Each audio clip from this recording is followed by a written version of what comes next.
আসসালামু আলাইকুম রহমতুল্লাহ। সবাই কেমন আছে? সেই রাসূলের রোজা মোবারক আল্লাহ দেখার সুযোগ করে দিয়েছে। যখন ওইখানে গিয়েছি, জানি না কখন কার থেকে গিয়ে কিরকম লেগেছে, আর পেটে কান্না এসেছে যে রাসূল আমাদের জন্য দুনিয়াতেই থেকে গিয়েছেন, আরশের পাশে আমাকে নিয়ে যেতে চেয়েছেন, কিন্তু ওখানে যাননি। উনি আমাদের জন্য কত বরকত মনে ছিলেন। আল্লাহর হুকুমে দুনিয়া আখিরাত উনি আমাদের জন্য সবচেয়ে বড় বরকত ছিল। পরকালে উনি ছাড়া আমাদের সুপারিশকারী কেউ থাকবে না, কেউ হবে না। যে সন্তান, মা বাবা কত কিছু করতেছি তাদের জন্য, তারা আমাদের জন্য করতেছে, কেউ আপন হবে না। দুই পাশে দুই সাহাবীকে নিয়ে উনি শুয়ে আছেন। এক পাশে আবু বকর সিদ্দিক, অন্য পাশে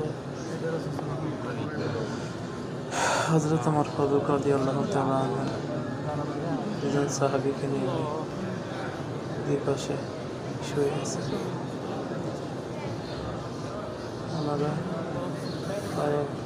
রাসূলের সবচেয়ে কাছে ছিলেন। আল্লাহ আমাদের সবাইকে আল্লাহ রাসূলের রোজা মোবারক জিয়ারত করার তৌফিক দান করুন। আমি একটা জিনিস দেখলাম, হয়তো কেউ লাগে, কারোর থেকে কেমন লাগে জানি না। মোবারকের সামনে যখন আমি গিয়েছি, তখন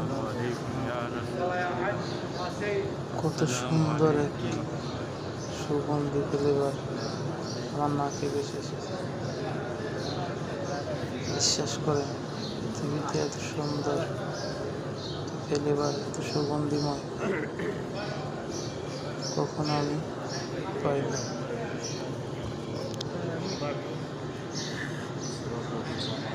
এত সুন্দর সুগন্ধিময় কখনো পাইনি, কাউকে বোঝাতে পারিনি। দেখুন, লক্ষ লক্ষ মানুষ রোজা দেখার জন্য, জিয়ারত করার জন্য গেছে।